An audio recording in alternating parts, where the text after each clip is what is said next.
Hello everyone, I am Gaurav and you are watching my YouTube channel physics Pathshala. तो भाई जो आज का टॉपिक है, it is for class 12, the chapter name is ray optics and the topic is prism.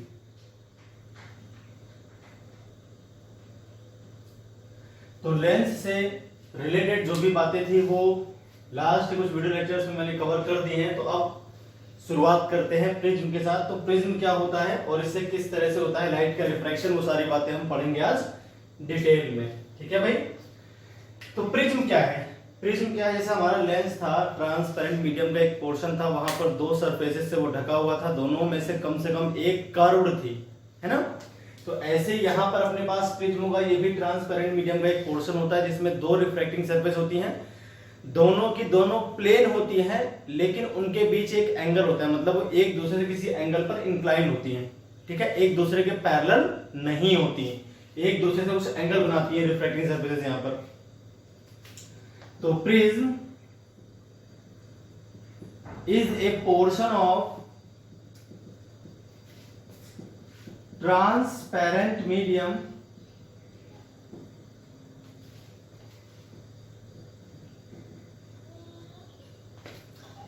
bounded by two refracting surfaces.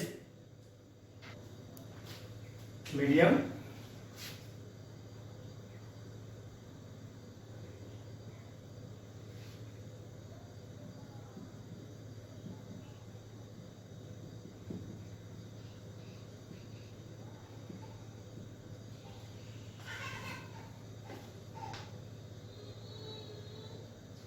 To plane surface लिखते हैं ना, to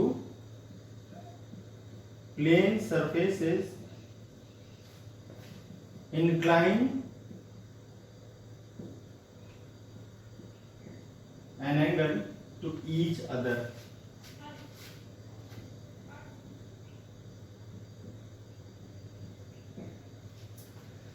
तो ये तो प्रिज्म की डेफिनेशन होगी। प्रिज्म क्या है? एक पोर्शन ऑफ ट्रांसपेरेंट मीडियम है जिसमें दो रिफ्लेक्टिंग सरफेस होती है, दोनों की दोनों प्लेन होती हैं और वो एक दूसरे से कुछ एंगल बनाते हुए होती हैं। तो अगर हम इसका क्रॉस सेक्शन भी देखें, मतलब इसको आगे से देखें, ठीक है भाई, तो कुछ हमें इस तरह से दिखाई देता है। ये ट्रायंगुलर शेप का इसका व्यू रहता है इस तरह से।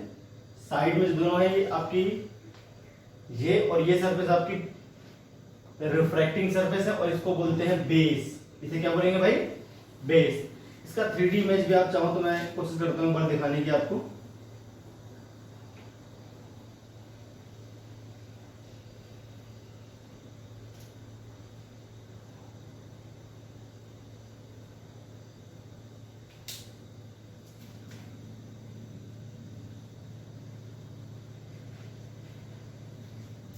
ये है आपका प्रिज्म। ये जो सरफेस आपको दिख रही है, ये तो आपका बेस हो गया, ये और ये जो है दोनों की दोनों आपकी रिफ्रैक्टिंग सरफेस हैं। अब इसको हम आगे से देखते हैं तो हमें सिर्फ ये क्रॉस सेक्शनल व्यू दिखता है, ये आपको दिखना है। ठीक है, हर बार पूरा फिगर नहीं बनेगा इसका, सिर्फ ट्रायंगल बना के छोड़ दिया जाएगा। इन दोनों लाइंस को बोलेंगे रिफ्रैक्टिंग सरफेसेस। 2D इमेज देखेंगे इसका भी, मैंने 3D बना दिया आपके लिए। इन दोनों के बीच जो एंगल बन रहा है, ये आपका प्रिज्म एंगल हो जाएगा, जिसको हम लिखते हैं कैपिटल ए से। दोनों सरफेस के बीच का जो एंगल होता है उसको हम बोलते हैं एंगल ऑफ प्रिज्म या फिर प्रिज्म एंगल, जो कि कैपिटल ए से लिखा जाता है। तो जो आपका प्रिज्म है, ये वैसे तो कई काम करता है। लाइट की जो रेज हैं इनको बेंड कर सकता है किसी भी डायरेक्शन में। ये हमने पीछे भी पढ़ा था टोटल इंटरनल रिफ्लेक्शन में। तो कुछ एग्जांपल मैं आपको दिखाता हूं करके। तो राइट एंगल प्रिज्म का हम यूज करते हैं बहुत सारे केसेस में, बाइनोकुलर्स में यूज कर लेते हैं। ठीक है, लाइट को 90 डिग्री मोड़ना है, 180 डिग्री मोड़ना है, इजीली आप मोड़ सकते हो। एक आध दो फिगर मैं आपको बना के भी दिखा देता हूं। जैसे राइट एंगल प्रिज्म है आपके पास, मान लीजिए इस तरह का। तो कोई लाइट की रे जो आती है 90 डिग्री पे इस सरफेस पे, ये प्रिज्म है आपका। ये दो रिफ्रैक्टिंग सरफेस है, राइट एंगल प्रिज्म है ये। तो दो रिफ्रैक्टिंग सरफेस, दोनों के बीच जो एंगल है वो 45 भी लेना है आपको। ठीक है, यहाँ पर 45 और 45। तो ये लाइट की रे क्या होगी, यहाँ से तो सीधे निकल जाएगी, कोई रिफ्लेक्शन नहीं होगा उसमें क्योंकि 90 डिग्री पे आई है। और इसके बाद ये 45 डिग्री का एंगल बनाते हुए यहाँ से मुड़ जाएगी इस तरह से, और फिर ये आगे भी निकल जाएगी वापस से। तो 90 डिग्री पे लाइट की रे को हमने यहाँ पर बेंड कर दिया, जैसे ही आ रही थी उससे 90 डिग्री पर मोड़ दिया, इजिली मोड़ गई। 45 डिग्री आप यहाँ कर लो, 45 डिग्री का एंगल यहाँ कर लो। राइट एंगल आइसोस्फीयर प्रिज्म है आपके पास। तो लाइट की रे जब आती है इस सरफेस पे 90 डिग्री पर, तो यहाँ जाके यहाँ से सीधी निकल जाती है, कोई रिफ्लेक्शन नहीं, चेंज नहीं है पाथ में, रिफ्लेक्शन तो हुआ है। इसके बाद यहाँ पाथ हुआ चेंज इसका, ठीक है। इसका यहाँ पर बाहर नहीं निकाल रहे हैं, बाहर क्यों नहीं निकाल रहे, क्योंकि यहाँ पर हुआ आपका टोटल इंटरनल रिफ्लेक्शन, TIR भी लेना है आपको, तो म्यू इस तरह सेट करना है आपको यहाँ पर रिफ्लेक्टिव इंडेक्स, ताकि यहाँ पर टोटल इंटरनल रिफ्लेक्शन हो, तो वापस लौट आएगी इस तरह से। तो हमने पीछे फिगर बनाए थे, ये आपको ध्यान होगा। 180 पे मोड़ना हो तो 180 पे आप इसको इजीली मोड़ सकते हो।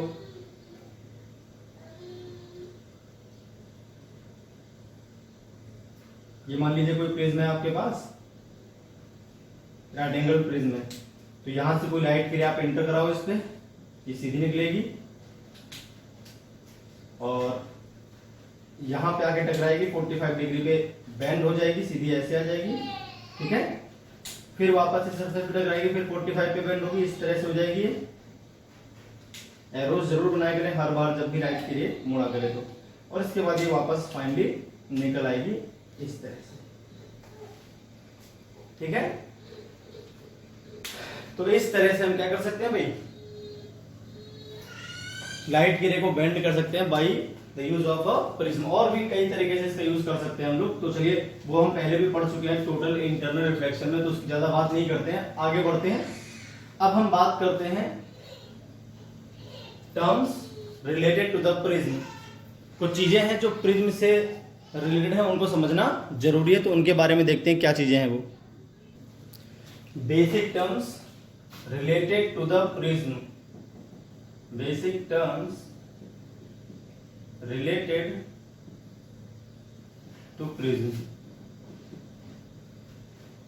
जिनमें सबसे पहले आपका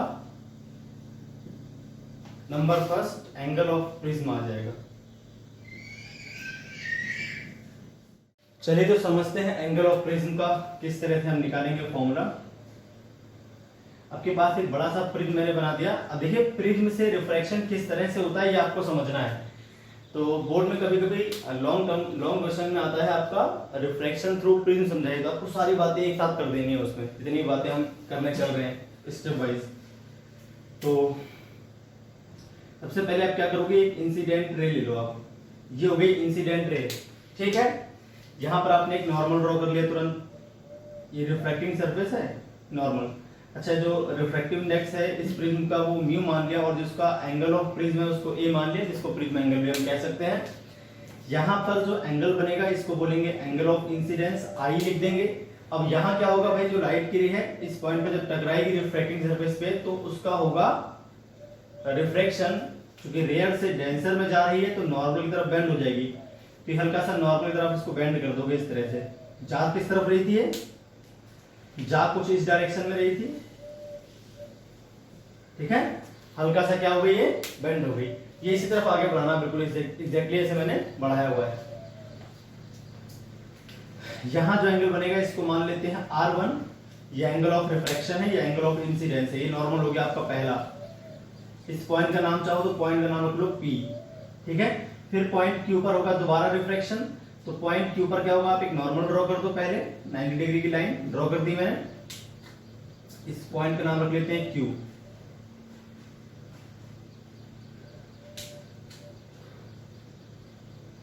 अब आप ध्यान से देखो, यहां जो एंगल बनेगा ये वैसे तो इस सरफेस के लिए एंगल ऑफ क्या है, इंसिडेंस है, इधर जो बनेगा उसको बोलेंगे angle of refraction.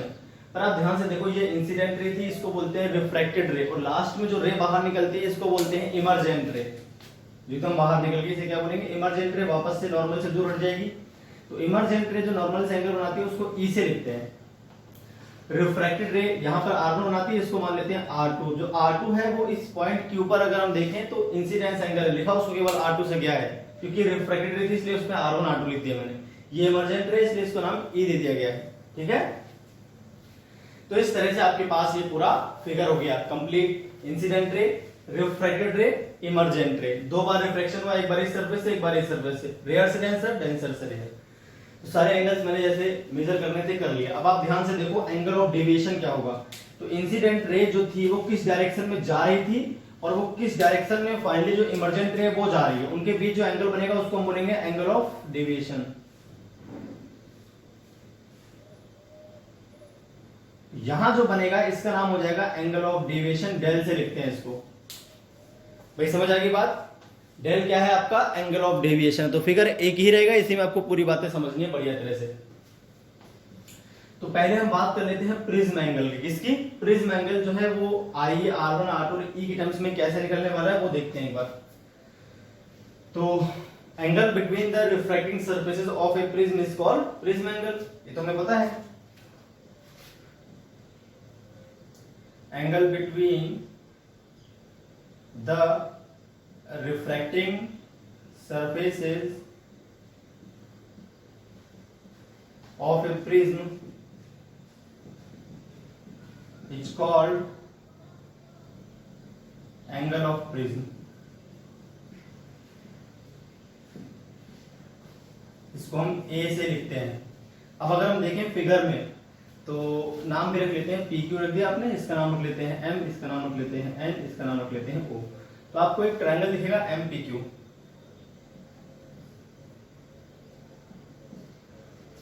In triangle MPQ में अगर आप ध्यान से देखोगे तो आपको कुछ दिखेगा, और यहां पे लिखा हुआ है M, यहां पे लिखा हुआ है P, यहां पे लिखा हुआ है Q। यहां पे जो एंगल बन रहा है वो A है।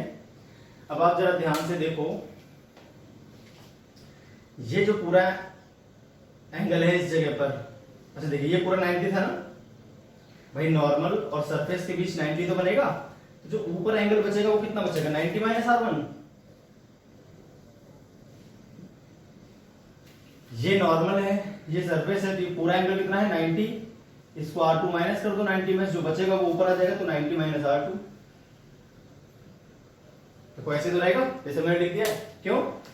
ये और ये लाइन 90 बनाती है, R1 को माइनस कर दिया, 90 माइनस R1 बच जाएगा। ये और ये लाइन 90 बनाती है, 90 में से माइनस कर दो R2 को, ऊपर वाला आपका एंगल निकल आएगा। अब तीनों एंगल का जो सम आना चाहिए वो क्या आना चाहिए? A plus 90 minus R1 plus 90 minus R2 must be equal to 180। Triangle के तीनों एंगल का जो सम होता है वो कितना आता है? 180। तो वहां से आप देखोगे यहाँ पर A इज इक्वल टू आ गया आपका R1 प्लस R2। ये हो गई equation number first. Prism angle की बात भी मैंने साथ के साथ ही कवर कर दी।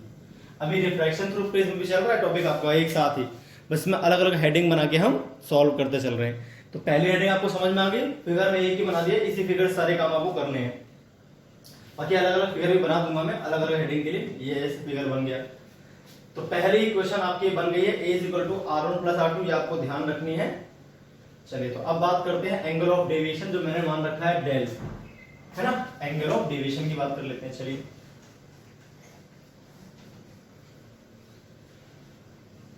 स्टेप बाय चलते चलेंगे, फटाफट सारा डेरिवेशन क्लियर हो जाएगा। Angle of deviation number second.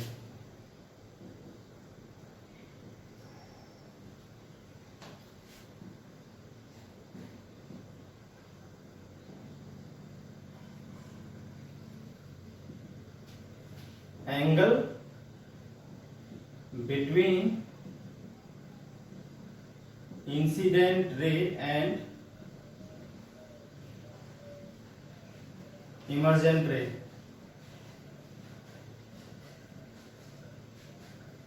Is called angle of deviation.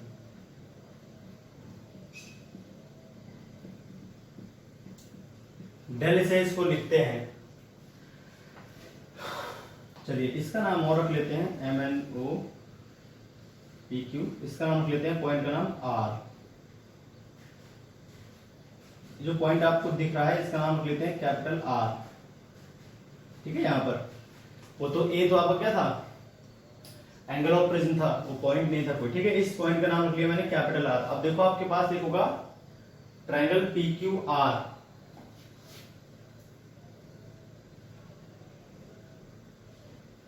यहां पे पॉइंट आर है, यहां पे क्यू है, यहां पी है, सॉरी ये पी है, ये क्यू है, और वो ट्रायंगल आप यहाँ पर एंगल डेल बना हुआ है, इस पॉइंट का नाम आर है, ये और ये एंगल आपको देखते हैं क्या आएंगे वहां से। तो अगर हम ध्यान से देखें तो ये अगर आई है तो ये पूरा कितना होगा, ब्लू और ब्लैक लाइन जो आपस में एंगल बनाएगी यहाँ पर वो आई होगा पूरा।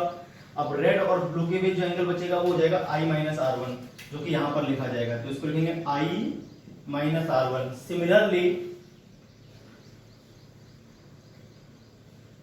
ये ब्लैक और इस ब्लैक के बीच जो एंगल बनेगा वो ई होगा, वर्टिकली अपोजिट एंगल, और जो ऊपर रेड और ब्लैक के बीच बचेगा वो हो जाएगा ई माइनस आर टू, तो यहाँ लिख देंगे ई minus R to.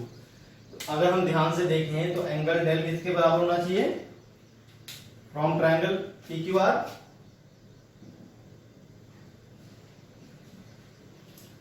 Triangle P Q R में से आपका जो डेल है वो दोनों इंटीरियर जो एंगल है उनके सम के बराबर आएगा, तो I minus R one plus E minus R two. यहां हो जाएगा आपके पास आई प्लस ई माइनस एक साथ कॉमन ले लो तो R one plus R two ही हो गया डेल, तो डेल इज इक्वल टू हो जाएगा आपके पास आई प्लस ई माइनस ए। ये एंगल ऑफ डेविएशन के लिए फॉर्मूला आ गया, इक्वेशन नंबर हो गई सेकेंड। ये अपने काम आएंगे इसलिए मैं इक्वेशन बना के इनको रख रहा हूं। तो इतनी बात आपको समझ में आ गई। चलिए भाई तो आगे बढ़ चलते हैं। चलिए तो नंबर थर्ड हेडिंग की बात कर लेते हैं, और वो रहेगी आपकी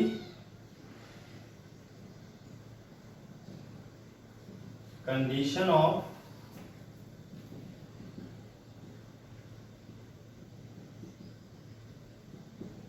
minimum deviation. Condition of minimum deviation क्या रहेगी जरा वो देखते हैं। अभी देखिए आपने तुरंत पढ़ा था, जो फॉर्मूला था डेविएशन के लिए वो था आई प्लस ई माइनस ए, था कि नहीं था भाई। तो इस फॉर्मूले को हम कुछ इस तरह से भी लिख सकते हैं, जरा आप ध्यान से देखेंगे,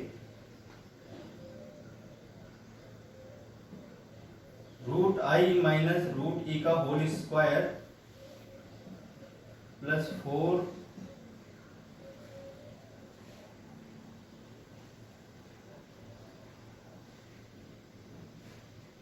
ठीक है माइनस ए। ये और ये देखिए एक ही बात लिखी हुई है।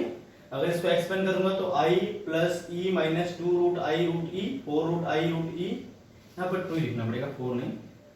अब ठीक है ना, तो ये और ये एक ही बात लिखी हुई है, जरा आप ध्यान से देखो, ठीक है। तो अगर हम देखें ये और ये एक ही बात लिखी है, और ये पूरी चीज मिनिमम कब होगी, जब ये पूरी चीज मिनिमम होगी। और इस पूरी चीज को मिनिमम करने के लिए आपको होल स्क्वायर लिखा हुआ है, इसमें होल स्क्वायर वाला टर्म जो होता है मिनिमम तब होता है जब उसकी वैल्यू 0 हो, है ना। तो कोई भी होल स्क्वायर है उसकी मिनिमम वैल्यू 0 ही पॉसिबल है। उससे देखिए ए तो फिक्स चीज है, और आई और ई को आप चेंज कर सकते हो इस तरह से कि मिनिमम हो जाए। ए तो आप चेंज कर नहीं सकते हो, तो प्रिज्म का है तो प्रिज्म को तो आपको रखना ही है, तो आप सिर्फ आई और ई को चेंज कर सकते हो। तो मैंने इसको पहले इसमें कन्वर्ट कर दिया। अब आपको ध्यान से देखो तो यहाँ देखिएगा ये मिनिमम तब होगा जब ये पूरी चीज मिनिमम हो, और ये पूरी चीज मिनिमम तब होगी जब इसके स्क्वायर वाला टर्म जो है वो मिनिमम है, क्योंकि प्लस हो रहा है। तो फॉर मिनिमम डेविएशन, अब इसको डिफरेंशिएट भी कर सकते हो मैक्सिमम मिनिमम वाले कांसेप्ट से। अलजेब्रिक की वजह से मैंने सीधे कर दिया, for minimum deviation root I minus root E का whole square must be equal to 0, क्योंकि होल स्क्वायर वाला कोई भी टर्म सबसे कम वैल्यू देता है वो होती है 0, माइनस में कभी हो नहीं सकता, तो इसकी मिनिमम वैल्यू क्या आ सकती है 0 आ सकती है स्क्वायर वाले टर्म की। तो यहां से अगर हम देखें तो आई इज इक्वल टू क्या आ जाएगा भैया ई,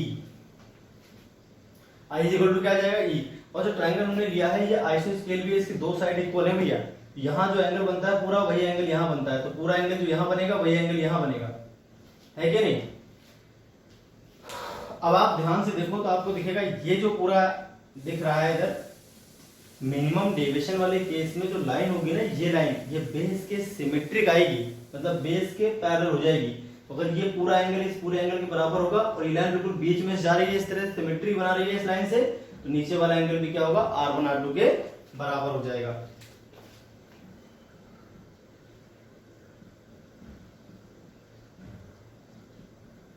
by symmetry R1 must be equal to R2। I आपका E के इक्वल हो जाएगा और R1 जो है वो R2 के इक्वल हो जाएगा। दो बातें हो जाएंगी यहां से। अगर R1 R2 के इक्वल है देन फ्रॉम फर्स्ट आपने निकाला था A is equal to R1 plus R2 निकाला था, तो यहां से आ जाएगा 2R1। यहां से जो A आएगा वो कितना आ जाएगा 2R1। तो अगर हम यहां से R1 देखें तो R1 आपका A/2 के इक्वल आ जाएगा। ये आप ध्यान रखना, भी काम आएगा। स्नेल्स के लॉ में हम इसको यूज कर लेंगे। एंड फ्रॉम सेकेंड इक्वेशन अभी आपने डेल चूंकि मिनिमम हो चुका है तो डेल के प्लेस पे डेल मीन लिख देंगे। क्या लिख देंगे, डेल मीन। वो फॉर्मूला तो आपका डेल का है ना, ये मिनिमम होगा तो इसके प्लेस पे डेल मीन लिख देंगे। और आई और ई तो बराबर हो ही चुके हैं, तो आई इज इक्वल टू करके आई प्लस आई माइनस ए। यहां से आपके पास जो है डेल मीन प्लस ए अपॉन में 2 करोगे तो आई निकल आएगा। इतनी बात समझ में आ गई। तो कंडीशन ऑफ मिनिमम डेविएशन आप ध्यान रखेंगे, एक तो आपका जो आई है वो ई के बराबर होगा और एक जो R1 है वो किसके बराबर होगा, R2 के बराबर होगा। और उस केस में R1 A/2 हो जाएगा और जो आई है वो डेल मीन प्लस ए अपॉन में 2 हो जाएगा। ये दो बातें आपको ध्यान रखनी है, ठीक है। ये मिनिमम डेविएशन वाले केस में होगा, इसको मैंने ऐसे कन्वर्ट करके उसके बाद सॉल्व कर दिया है आपके लिए, ठीक है। और एक और बात आप ध्यान रखेंगे, फॉर मिनिमम डेविएशन जो लाइन आती है बीच वाली रिफ्रैक्टेड लाइन जो होती है ये PQ must be symmetrical for prism. For minimum deviation refracted ray PQ must be symmetrical for prism, means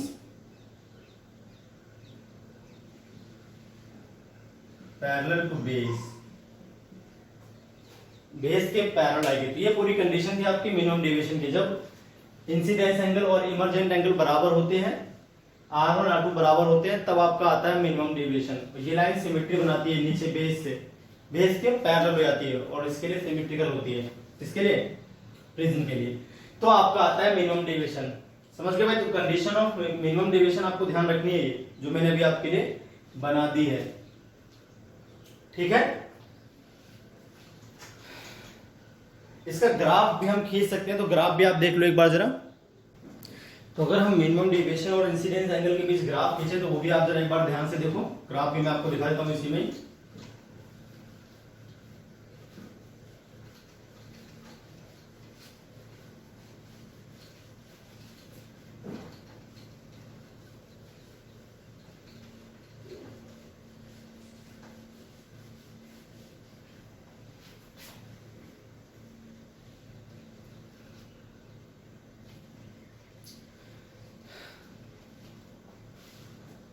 अब आप ध्यान से देखो, अगर इधर से कोई लाइट गिर आती हो ऐसे ऐसे तो ऐसी जाएगी सिमेट्री से।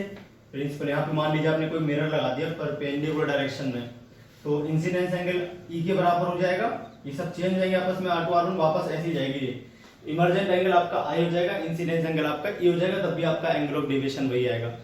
तो आई और ई जब आपस में रिप्लेस हो जाती है इनकी वैल्यूज, जैसे आई 30 है फॉर एग्जाम्पल मान लेते हैं, जब आई 30 था तब जो ई था आपका वो मान लीजिए 40 डिग्री था।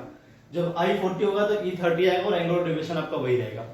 तो 2 आई और 2 ई की वैल्यूज ऐसी होती हैं जिनके लिए एंगल ऑफ डेविएशन आपका सेम रहेगा। 2 इंसिडेंस एंगल आपके ऐसे रहेंगे जिनके लिए आपका एंगल ऑफ डेविएशन क्या रहेगा, सेम रहेगा। उस कंडीशन में आई और ई आपस में एक दूसरे की वैल्यू चेंज करते हैं। जब आई आपका मान लीजिए एक्स है और ई आपका उस कंडीशन में वाई था, तो जब आई वाई होगा तो ई एक्स रहेगा और आपका जो एंगल ऑफ डेविएशन है वो सेम ही आएगा दोनों बार।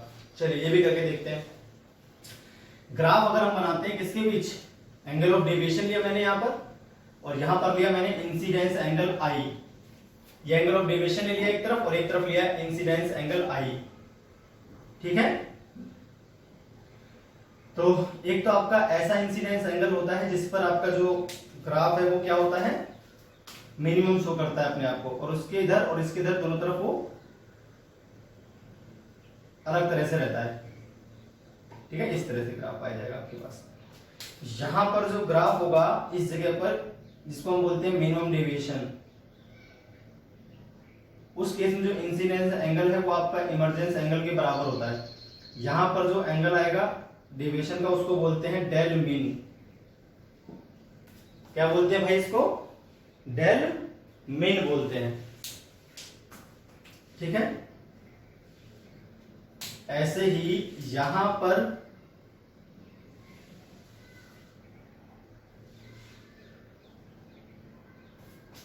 जो आएगा इसको बोलेंगे डेल मैक्स। ठीक है, एक पॉइंट आपको यहां मिला है इंसिडेंस एंगल जहां पर डेल मैक्सिमम आता है, और एक यहां पर मिला है इंसिडेंस एंगल जहां पर डेल अपनी मैक्सिमम वैल्यू दिखाता है। मिनिमम तो सिर्फ एक ही एंगल ऑफ इंसिडेंस पर आती है जब आई और ई बराबर हो। ठीक है, यहां पर जो आई, यहां पर आपको दो ऐसी आई की वैल्यूज मिलेंगी जहां पर आपका जो डेविएशन है वो मैक्सिमम से होगा। तो एक आई होगा आपका मिनिमम, जिसको आई मीन बोलेंगे हम। ठीक है, और जब आई मिनिमम होता है तो जो इमर्जेंट एंगल आता है वो आता है आपका 90 डिग्री। ये बात आपको ध्यान रखनी है। ठीक है, जब आई आपका होता है मिनिमम तो इमर्जेंट एंगल क्या होता है, मैक्सिमम, और वो आता है 90 डिग्री। और इस पॉइंट पर क्या होता है, आई जो होता है वो होता है आपका मैक्सिमम, और वो आई मैक्स तो 90 डिग्री पॉसिबल है। आई मैक्स का मतलब ऐसे लाइट आए ग्रेजिंग इंसिडेंस से, उस समय आपका जो ई होता है वो होता है मिनिमम, और वो किसके बराबर होता है, आई मीन के बराबर होता है। इस तरह से। ठीक है, और नॉर्मली आप कहीं भी दो ऐसी लाइन ड्रॉ कर दो तो वहां पर देखिए, आपको ध्यान से अगर हम ऐसी लाइन ड्रॉ करें इस तरह से, तो हमें एक ये पॉइंट मिला इंसिडेंस एंगल का और एक ये पॉइंट मिला, जहां पर जो मिनिमम डेविएशन आएगा वो क्या आएगा, बराबर, सॉरी, डेविएशन जो आएगा वो इक्वल आएगा, जिसको हम केवल डेल बोल सकते हैं। क्या बोल सकते हैं भाई, डेल। तो इस जगह आपका डेविएशन डेल है इन दोनों पॉइंट्स पर। अगर हम यहाँ आई की वैल्यू मान लीजिए लेते हैं एक्स और ई को लेते हैं वाई, तो इस पॉइंट पर जो आई रहेगा वो हो जाएगा वाई, और जो ई रहेगा वो हो जाएगा एक्स। इंटरचेंज कर लेते हैं अपनी वैल्यूज को।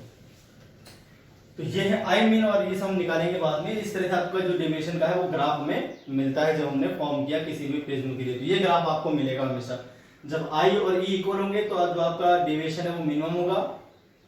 डेविएशन मैक्सिमम होता है जब आई आपका मिनिमम हो, या फिर जब इमर्जेंट एंगल 90 डिग्री हो। और डेविएशन मैक्सिमम तब भी होता है जब आपका आई जो है वो 90 डिग्री बनाता हो, और जो ई है वो अपनी मिनिमम वैल्यू शो करता हो जो कि आई मीन के बराबर होगी। तो इस तरह से हम ये यूज करेंगे मैक्सिमम डेविएशन के लिए 90 डिग्री का। तो अभी मैक्सिमम डेविएशन की कंडीशन में हम लिख देंगे बाद में। ठीक है भाई, मैक्सिमम डेविएशन की कंडीशन में हम बाद में लिख देंगे। चलिए भाई, तो इतनी बात तो हमें समझ में आ गई, ग्राफ भी हमें समझ में आ गया। मैक्सिमम डेविएशन कब आएगा, जब आई आपका 90 डिग्री हो। ठीक है, तो कंडीशन फॉर मैक्सिमम डेविएशन भी कर ही लेते हैं लगे हाथ, जब ग्राफ बन ही गया है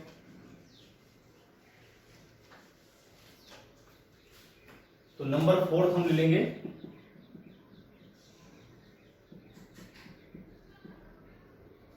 क्योंकि आई की मैक्सिमम वैल्यू 90 पॉसिबल है, तो वहीं पर आपको डेविएशन मैक्सिमम मिलेगा। तो कंडीशन फॉर मैक्सिमम डेविएशन,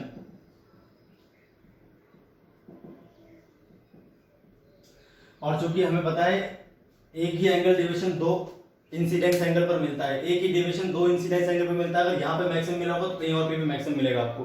तो उस कंडीशन में इसको लिखा गया, पहले ये लिखा गया फिर ये लिखा गया, ये बात आपको ध्यान रखनी है। ठीक है, मिनिमम से आगे बढ़ने पर इंसिडेंस एंगल बढ़ता गया, और एक मैक्सिमम वैल्यू जो आई की पॉसिबल हो 90 है, उससे बड़ा तो आई हो नहीं सकता प्रिज्म के लिए। तो 90 वाले पर ई आपका मिनिमम है, हमने देख लिया उस कंडीशन में, और फिर इसको वापस ग्राफ इधर ड्रॉ किया तो हमें वापस हमको यहाँ पे डेल मैक्स मिल गया। इन वैल्यूज को इंटरचेंज कर दिया मैंने, जैसे ये वैल्यूज आपस में इंटरचेंज होती हैं वैसे ये वैल्यूज आपस में हो गई इंटरचेंज। तो for this angle of incidence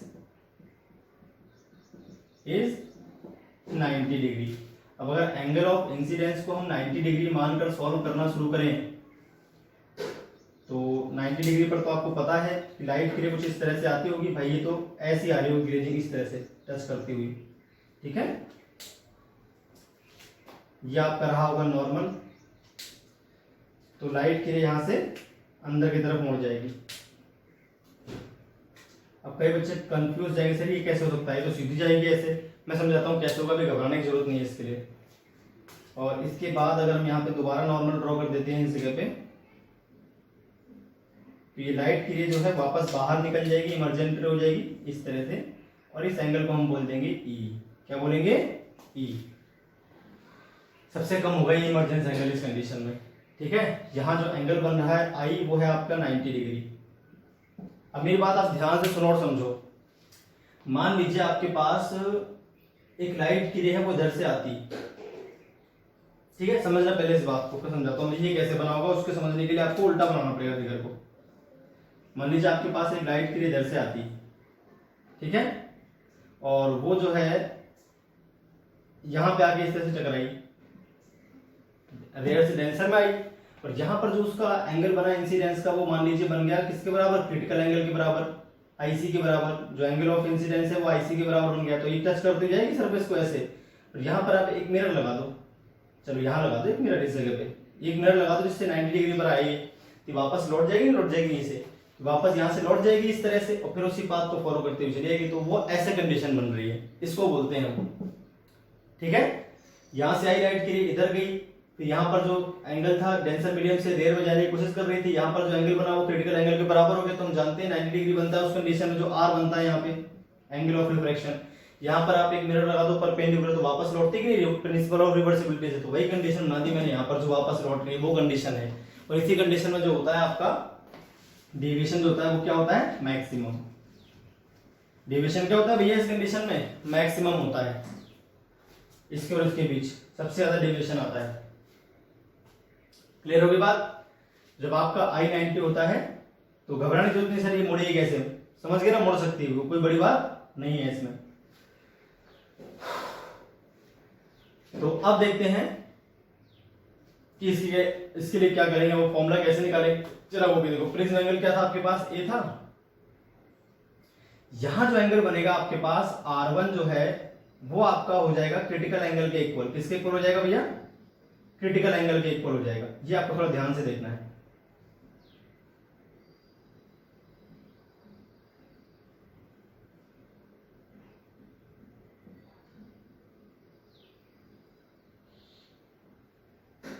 R1 तो क्रिटिकल एंगल के बराबर हो गया, यहां पर लिख देंगे हम R2, ठीक है। और वो इमरजेंट एंगल लिखे हुआ है आपके पास E। तो I तो हो गया आपका 90 डिग्री। सारे फिगर बन गए। आप देखिए R1 किसके बराबर था? IC के बराबर था। तो इसका नाम क्या रखा था मैंने? P रखा था ना, और इस पॉइंट का नाम क्यों रखा था? तो एट पॉइंट P देखा जाएगा बाई स्नेल्स लॉ। अगर स्नेल्स के लॉ को हम यहाँ अप्लाई करते हैं तो हम जानते हैं बाहर का जो रिफ्लेक्टिव इंडेक्स है वो 1 है। 1 into sine 90 is equal to हो जाएगा mu into sine IC, mu into sine IC, है क्या नहीं भाई? तो यहां से आपको क्या दिखेगा?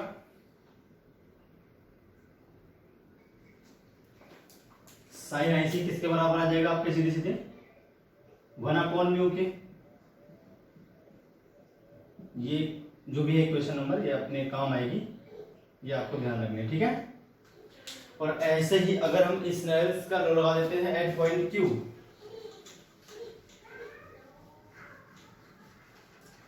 अगर हम स्नेल्स का लॉ यूज कर लें एट पॉइंट Q, हम I तो निकाल चुके हैं, अब हम चाहते हैं E कितना आएगा इस केस में वो निकालना। तो I तो 90 हो गया, E कितना होगा वो भी निकाल लेते हैं। E कितना होता है मैक्सिमम डिवीजन वाले केस में? तो एट पॉइंट Q अगर हम देखें सीधे सीधे, तो वहां पर स्नेल्स का लॉ लगाते हैं, by Snell's law, by Snell's law. तो यहाँ पर जो रिफ्लेक्टिव इंडेक्स आपका म्यू है, तो mu into sine R2 is equal to हो जाएगा 1 इंटू साइन E, है कि नहीं? अब देखिए म्यू तो ठीक है, साइन R2, साइन R2 क्या लिख सकते हैं, R2 को आप लिख सकते हो कितना, E माइनस, देखिए आपने अभी प्रूफ किया था इक्वेशन नंबर फर्स्ट से, आपको ध्यान होगा E इज इक्वल टू क्या आया था भैया, R1 प्लस R2 आया था फ्रॉम फर्स्ट इक्वेशन जब मैंने प्रिज्म एंगल निकाला था। तो R1 तो हो गया भैया आपका IC के बराबर, तो A माइनस RC किसके बराबर आएगा, R2 के बराबर आ जाएगा। तो यहाँ पर R2 की वैल्यू पुट कर देते हैं क्या, A minus IC is equal to क्या हो जाएगा, साइन E, ठीक है। तो यहां से E की वैल्यू क्या आ जाएगी, sine inverse mu into sign A minus IC, ये आ गया आपके पास एंगल ऑफ इमर्जेंस। यही मिनिमम एंगल भी होता है किसका, इंसिडेंस का। ये मिनिमम एंगल ऑफ इंसिडेंस है जिसके लिए आपकी मैक्सिमम डेविएशन आती है, ठीक है। और आपके पास आई मैक्स होता है। तो मैक्सिमम डेविएशन वाले केस में जो इमर्जेंस एंगल है वो ये आता है, तो फालतू कर दे मैंने, इसकी जरूरत नहीं थी, ये हम पहले से भी कर चुके, हम जानते हैं साइन IC 1/μ के बराबर होता है, ठीक है। चाहो तो यहाँ पुट कर लो, नहीं तो कोई जरूरत नहीं है उसकी खास। तो आपके पास जो इमरजेंस एंगल आएगा वो यहां से आप निकाल सकते हो तुरंत। मैक्सिमम डेविएशन वाले में जो आई होता है वो तो 90 होता है, कंफर्म्ड है। अगर आपको म्यू दिया है तो आप IC यहां से निकाल दोगे, इस जगह से 1/μ करो, IC निकल आएगा, फिर IC यहाँ पुट कर देना, आपका E निकल आएगा। तो मैक्सिमम कभी कभी क्वेश्चन पूछता है कि भाई डेविएशन मैक्सिमम बताइए, इमर्जेंस एंगल क्या आएगा, तो डायरेक्ट इस फॉर्मूले का यूज कर लेना, कोई दिक्कत वाली बात नहीं है इसमें। A आपका एंगल ऑफ प्रिज्म है और IC इस प्रिज्म के सब्सटेंस के लिए क्या है, क्रिटिकल एंगल है।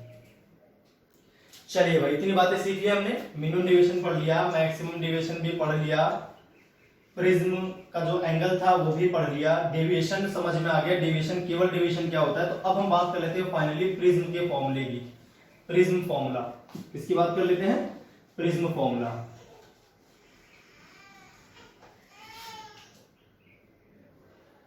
चलिए तो प्रिज्म फॉर्मूले की भी बात कर ली जाए, लगे आज।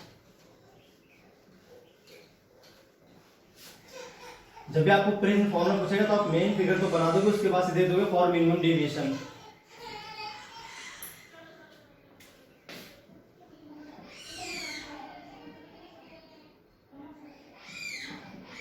प्रिज्म फॉर्मूला तो फिगर तो आपका वो बना ही हुआ था स्टार्टिंग में जो मैंने बना रखा था।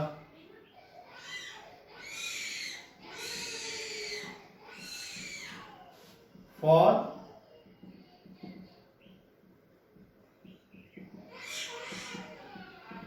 मिनिमम डेविएशन क्या होता है, I is equal to E होता है, और R1 किसके इक्वल होता है भैया, R2 के इक्वल होता है। फिगर कुछ आपका इस तरह से बन रहा होता है कि वहां पर जो बीच वाली लाइन होती है रिफ्रैक्टेड लाइन, ये बेस के पैरेलल होती है, फिर एक लाइट की आपकी इंसिडेंस लेनी है और एक लेनी है रिफ्रैक्टेड, ठीक है।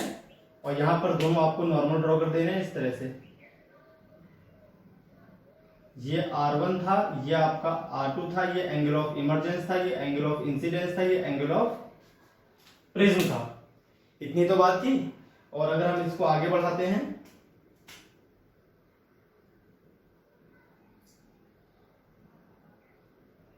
यहां बनता है एंगल ऑफ डेविएशन डेल। तो अगर ये मिनिमम डेविएशन वाला केस हम देखें तो I और E बराबर होते हैं, R1 R2 बराबर होते हैं, और उस केस में जो डेल मीन आता है आपका, डेल मीन प्लस A/2, ये होता है सीधे I के बराबर। एंड अभी तो प्रूफ किया था मैंने, R1 जो होता है वो किसके बराबर होता है, R/2 के बराबर। तो यहां पॉइंट का नाम मैंने P रखा था, इस पॉइंट का नाम मैंने Q रखा था, तो एट पॉइंट P देख लेते हैं।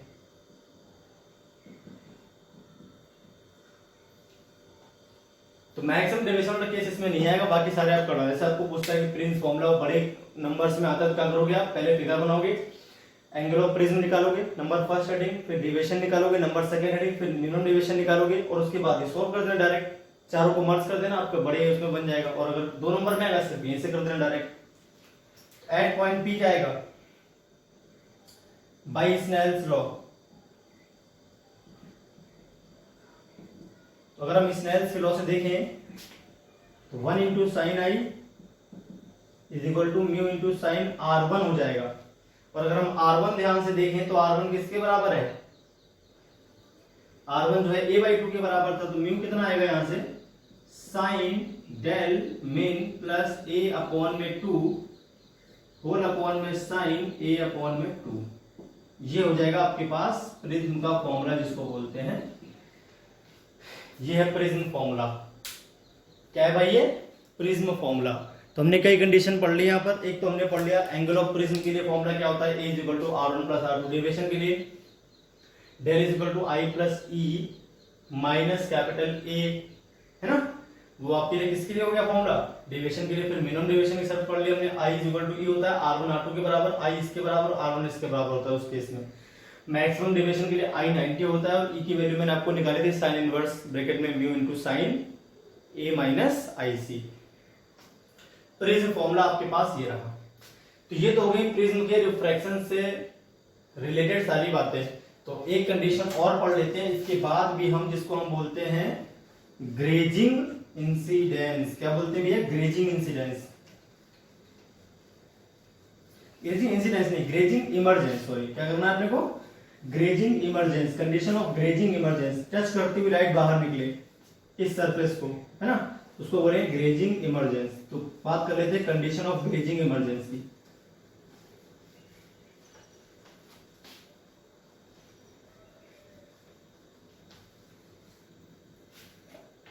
कंडीशन ऑफ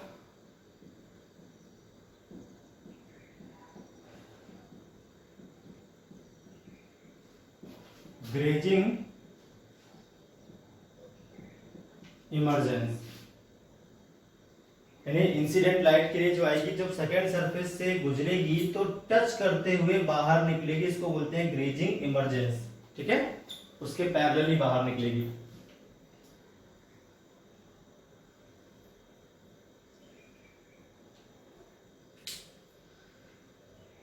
किसी एंगल आई के लिए, है ना, फॉर आपका एंगल गिवन हुआ यहाँ पर इंसिडेंस एंगल, और उसके लिए ग्रेजिंग इमरजेंस के लिए कंडीशन क्या बनेगी वो आपको निकालनी है। रिफ्रैक्टिव इंडेक्स म्यू है और जो इंसिडेंस एंगल है मान लीजिए वो आपको दे रखा है आई। क्या दे रखा है? आई।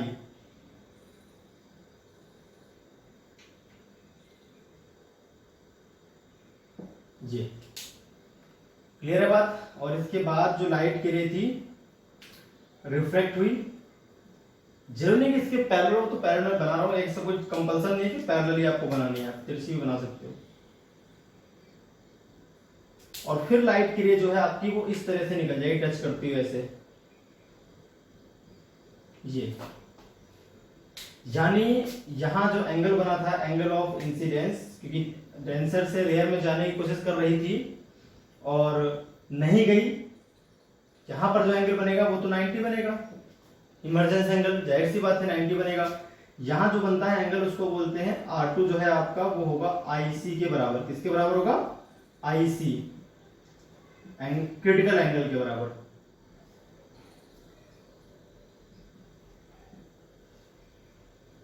यहां पर तो आपके पास R1 था ही, ठीक है भाई। तो इस तरह से आपका पूरा फिगर बन जाएगा। यहां पर आपके पास एंगल ऑफ इंसिडेंस जो है, सॉरी एंगल ऑफ प्रिज्म जो आएगा वो क्या जाएगा? ए। ये पॉइंट P रखा था हमने, इस पॉइंट का नाम क्यों रखा था? ये M, ये N, ये O। ठीक है भाई, इतनी बातें हो गई इसमें। रिफ्रैक्टिव हमने म्यू मान ही लिया इसका। चलिए तो बात हम जानते हैं, जैसा कि एज वी नो, चाहे कैसा भी केस हुई तो कंफर्म है कि जो ए होगा वो R1 प्लस R2 के बराबर होगा। यहां से अगर हम ए देखें तो R1 प्लस IC के बराबर हो जाएगा, है ना।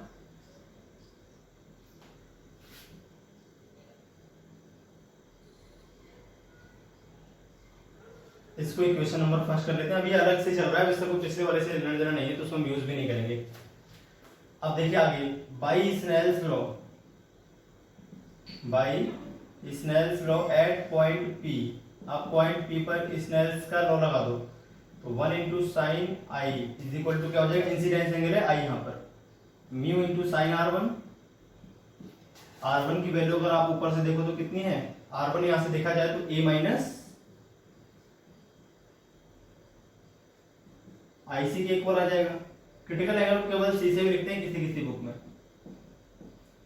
ये आपके पास क्या हो जाएगा? साइन आई। क्या हो जाएगा भाई? साइन आई। क्लियर है बात?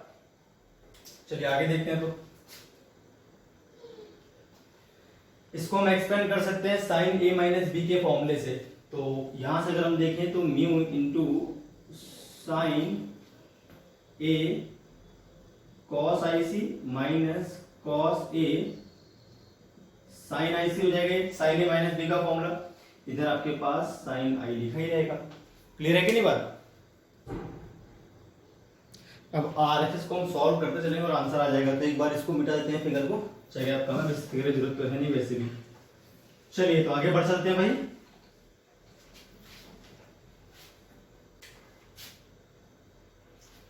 इसे एक्सपेंड करेंगे साइन ए, साइन ए को तो साइन लिखने दो,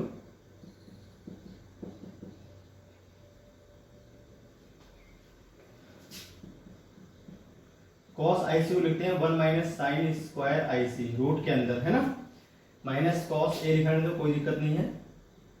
साइन आईसी हम जानते हैं किसके इक्वल होता है, 1/म्यू के इक्वल होता है, लिख देंगे क्योंकि साइन आईसी किसके इक्वल है, 1/म्यू। आप यहाँ पे करके सेकंड वाले जो पॉइंट क्यू था वहां पर करके देखो तो साइन आईसी अपने आप 1/म्यू के इक्वल आ जाएगा, वैसे हम पीछे प्रूफ कर चुके हैं। ठीक है, यहां पुट कर दिया, यहां पे पुट कर लेते हैं ये चीज,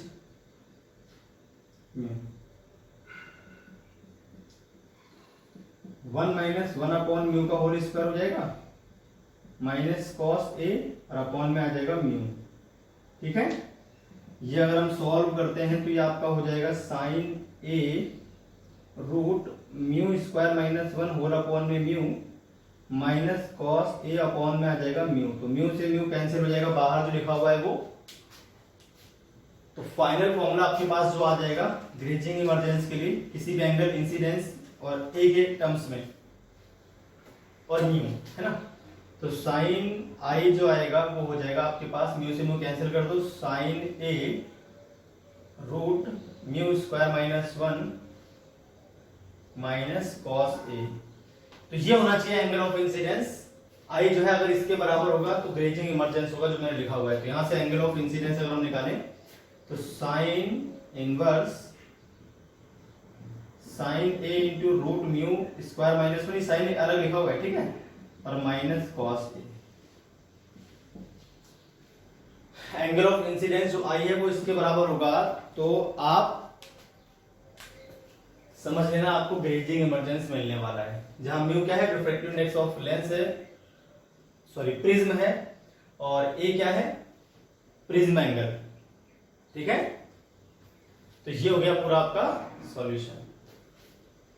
चलिए भाई, और इसमें हम म्यू भी निकाल सकते हैं, म्यू कितना आएगा वो भी निकाल सकते हैं आप। इस कॉस ए को इधर ले आना, साइन ए को डिवाइड कर देना, स्क्वायर कर देना बोथ साइड, +1 कर देना, फिर म्यू की वैल्यू निकल आएगी। तो थोड़ी कॉम्प्लिकेट आती है, इसलिए मैंने सीधे आई की वैल्यू निकाल दी है। तो आई जो है और म्यू जो है और ए जो है वो इस तरह से आपस में रिलेट अगर करते हैं तो आपका ग्रेजिंग इमरजेंस होता है। क्या होता है भाई, ग्रेजिंग इमरजेंस आपका इस केस में आता है। चलिए भाई, ये भी बात हमने सीख ली, बहुत अच्छी बात है। तो अब लास्ट बात भी पढ़ लेते हैं, condition of no emergence. Condition of no emergence, minimum deviation पढ़ ली, मैक्सिमम डेविएशन पढ़ ली, प्रिज्म का फॉर्मूला पढ़ लिया, केवल डेविएशन पढ़ लिया।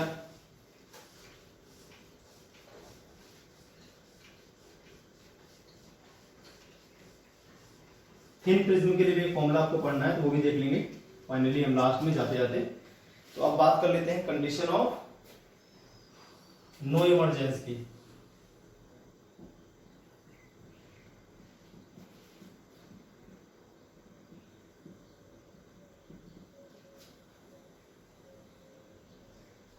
कंडीशन ऑफ नो इमरजेंस, तो कंडीशन ऑफ नो इमरजेंस क्या होता है कि आप कुछ भी रख लो आई की वैल्यू, एंगल ऑफ इंसिडेंस आप कुछ भी रख लो, लाइट बाहर जाएगी ही नहीं, ऐसी कोई कंडीशन होनी चाहिए। इसमें एंगल आप कुछ भी रख लो इमरजेंस का, इंसिडेंस का, और लाइट बाहर ही नहीं जाए, प्रिज्म के अंदर ही रह जाए, तो उसको बोलेंगे कंडीशन ऑफ नो इमरजेंस। ठीक है, तो वो कंडीशन क्या है देखते हैं जरा एक बार। तो देखिए, a ray of light incident on a prism of prism angle A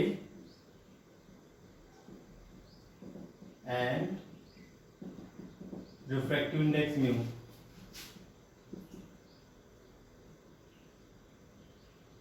will not emerge out of prism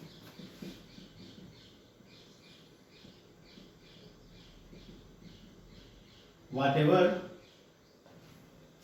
is the angle of incidence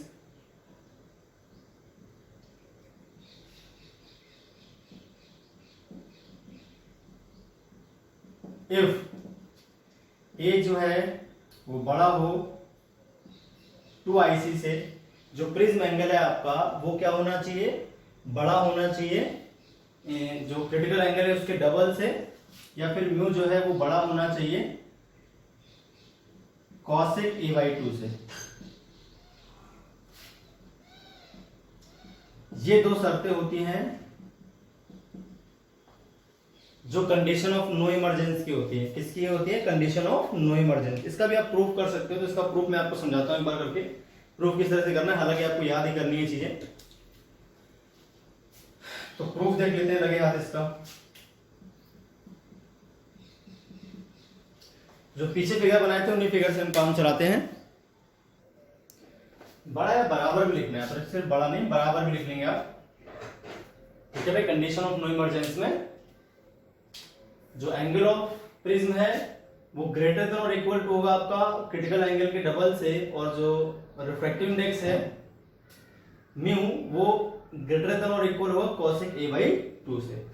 चलिए अब देख लेते हैं इसके प्रूफ की बात। तो प्रूफ में क्या समझना है आपको, पहले वो ध्यान से आप समझेंगे पूरी बात को। यहां से अगर इमरजेंस ना हो इस जगह पे, तो यहां पर जो एंगल बनेगा जिसका नाम हम रखते हैं R2,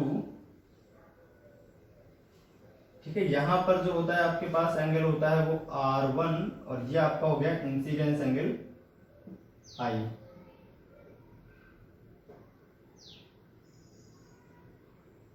ठीक है, तो क्वेश्चन आपसे पूछता है कि minimum value of prism refractive index की मिनिमम वैल्यू क्या हो। ये मिनिमम वैल्यू निकलेगी यहां से, जो म्यू मीन है आपका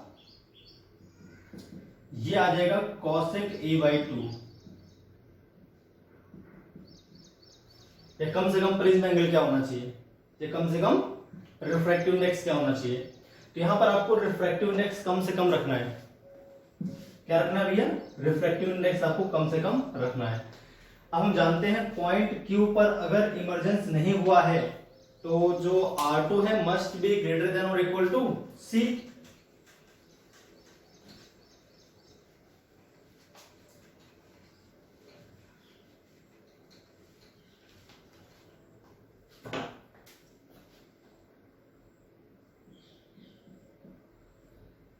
For no emergence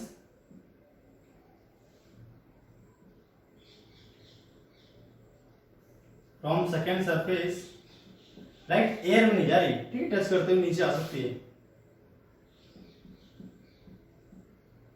जो R2 है वो ग्रेटर देन और इक्वल टू A हो जाएगा प्रिज्म एंगल के, सॉरी प्रिज्म एंगल नहीं IC के, क्रिटिकल एंगल के। R2 जो है वो ग्रेटर देन और इक्वल टू किसका? क्रिटिकल एंगल के। यहाँ पर क्रिटिकल एंगल होगा बड़ा, तो ये तो वापस आएगी, या तो फिर टच करते हुए जाएगी, तब भी बाहर तो निकलेगी नहीं एयर में, है कि नहीं भाई? ये तो गई question number first. And at P देखा जाए तो यहां पर अगर हम देखें तो 1 into sine I is equal to हो जाएगा mu into sine R1, mu into sine R1। Clear है बात? तो यहां से अगर हम देखें म्यू, तो म्यू इज इक्वल टू क्या आ जाएगा भैया? साइन I अपॉन में sine R, sine I upon में साइन R, जो म्यू है आपके पास, है कि नहीं भाई? तो आप अगर ध्यान से देखो तो जो म्यू है वो अपनी मिनिमम वैल्यू तब देगा जब R क्या दे? अपनी मैक्सिमम वैल्यू दे। म्यू मिनिमम का होगा जब R क्या हो? मैक्सिमम हो।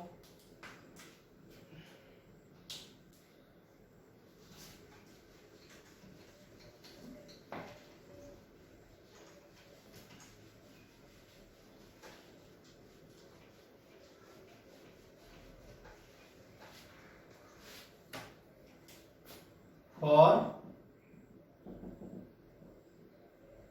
Minimum refractive index mu, R1 लिखना है यहाँ पर, ठीक है, R1 भी लिखना है तो R1 लिख लेंगे। R1 शुड बी मिनिमम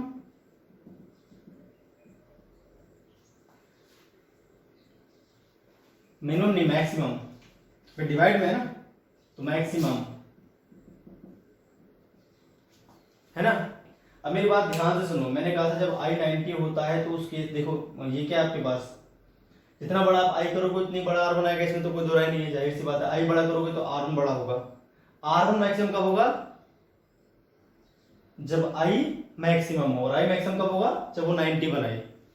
तो R1 जब होता है मैक्सिमम तो उस समय I भी होता है मैक्सिमम, और I बनाता है 90 डिग्री। क्या बनाता है, 90 डिग्री। तब जो R1 होता है वो सीधे C के बराबर होता है, यानी IC के बराबर। अरे मेरी बात ध्यान समझो, पहले मान लो आपके पास ये नॉर्मल है, आपका इंसिडेंस एंगल छोटा है तो ये तो और छोटा होगा ना, रेडियस से डेंसर में जा रहा है, ये बड़ा करोगे थोड़ा सा और बड़ा होगा, ऐसा होगा। ये तो होता है किसके साथ, जो आपके पास एंगल ऑफ रिफ्रैक्शन है एट पॉइंट P, अगर I की वैल्यू बड़ी होगी तो R1 की भी बड़ी आएगी। I छोटी करोगे तो R1 और छोटा हो जाएगा, क्योंकि रेयर से डेंसर में जा रही है, नॉर्मल की तरफ बेंड होती है लाइट की रे। तो जितना बड़ा I होता है उतना ही बड़ा आपका R1 आता है। और I मैक्सिमम होता है जब 90 होगा, तो R1 की जो मैक्सिमम वैल्यू पॉसिबल होती है वहां पर होती है क्रिटिकल एंगल के बराबर। जब I आपका 90 होता है तो R1 किसके बराबर आता है, क्रिटिकल एंगल। मैक्सिमम डिविएशन वाले केस समझा था मैंने आपको, तो उसी केस के लिए आ जाएगा।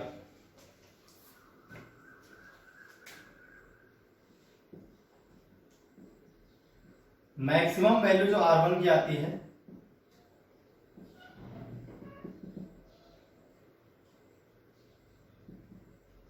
तो R1 आ जाएगा आपका सीधे किसके बराबर, IC के बराबर।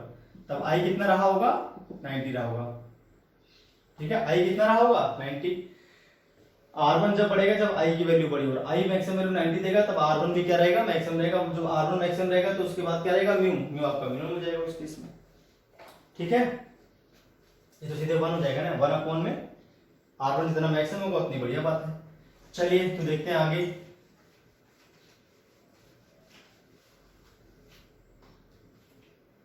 ना एज वी नो, जैसे हम जानते हैं आपके पास जो A होता है वो क्या होता है, R1 प्लस R2, है क्या नहीं, इक्वेशन नंबर सेकेंड। अब अगर हम देखें तो R1 चूंकि IC के बराबर है, और R2 जो है वो बड़ा या बराबर है IC के, तो इसको हम बोल सकते हैं बड़ा या बराबर किसके, 2IC के। R1 सीधे IC के बराबर है, और R2 जो है बड़ा या बराबर है IC के, इसका मतलब 2IC करेंगे तो R1 प्लस R2 उनसे बड़ा आएगा, क्योंकि R2 थोड़ा बड़ा भी हो सकता है IC से। तो इस केस में जो A आएगा वो क्या आएगा, बड़ा या बराबर किसके, 2IC के। पहली कंडीशन तो हो गई प्रूफ, यानी मिनिमम जो प्रिज्म एंगल आप रख सकते हो वो कितना रख सकते हो, 2IC के। एंड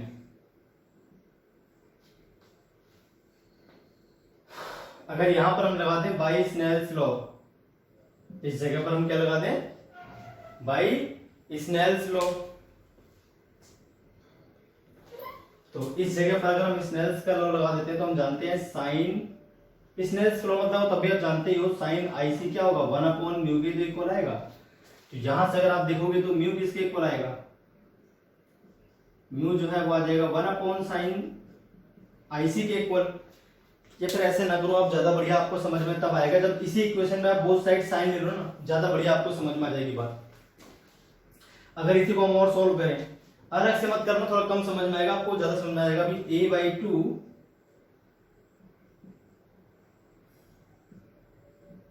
इससे कर लेते हैं, बोथ साइड साइन ले लेते हैं, साइन A/2 इधर लिख लेते हैं, यहां लिख देते हैं साइन IC। क्लियर होगी बात। तो साइन IC किसके बराबर होता है, 1 अपॉन म्यू के। तो यहां से म्यू किसके बराबर आ जाएगा, 1 अपॉन साइन A/2 के। तो म्यू इज ग्रेटर देन और इक्वल टू आ जाएगा cos A/2। तो म्यू मीन क्या आ जाएगा, cos A/2। तो ये पूरा हो गया आपके पास कंडीशन फॉर नो इमरजेंस। अगर ऐसा होता है इससे कम अगर हुआ रिफ्रैक्टिव इंडेक्स, तो कुछ भी रख लो इंसिडेंस एंगल, आपकी लाइट बाहर जाएगी ही नहीं। ठीक है, या फिर जो प्रिज्म एंगल है आपका वो इससे कम हो जाए, 2IC से कम हो जाए, तब भी लाइट के लिए बाहर नहीं आती। फिर आप चाहे कुछ भी रख लो इंसिडेंस एंगल, कोई फर्क नहीं पड़ता, बाहर जाएगी ही नहीं लाइट के लिए। क्लियर होगी बात? तो ये था भाई आपका आज का वीडियो लेक्चर, इसमें मैंने प्रिज्म की सारी बातें आपको समझा दी। प्रिज्म से रिफ्लेक्शन कैसे होता है, उसका prism angle, angle of deviation, minimum deviation की कंडीशन, मैक्सिमम डेविएशन की कंडीशन, ग्राफ भी मैंने बना दिया। प्रिज्म फॉर्मूला आपको बता दिया, condition of no emergence, condition of grazing emergence भी मैंने आपको आज करवा दी। तो प्रिज्म से रिलेटेड जो भी बातें पॉसिबल थी मैंने सारी कवर कर दी आज। तो इसके न्यूमेरिकल्स हम करेंगे नेक्स्ट वीडियो लेक्चर में ट्राई, क्योंकि ऑलरेडी वीडियो लेक्चर काफी लंबा हो चुका है। तब न्यूमेरिकल्स को नेक्स्ट वीडियो लेक्चर में ट्राई करेंगे। आज के लिए इतना ही, फिर मिलते हैं नेक्स्ट वीडियो लेक्चर में।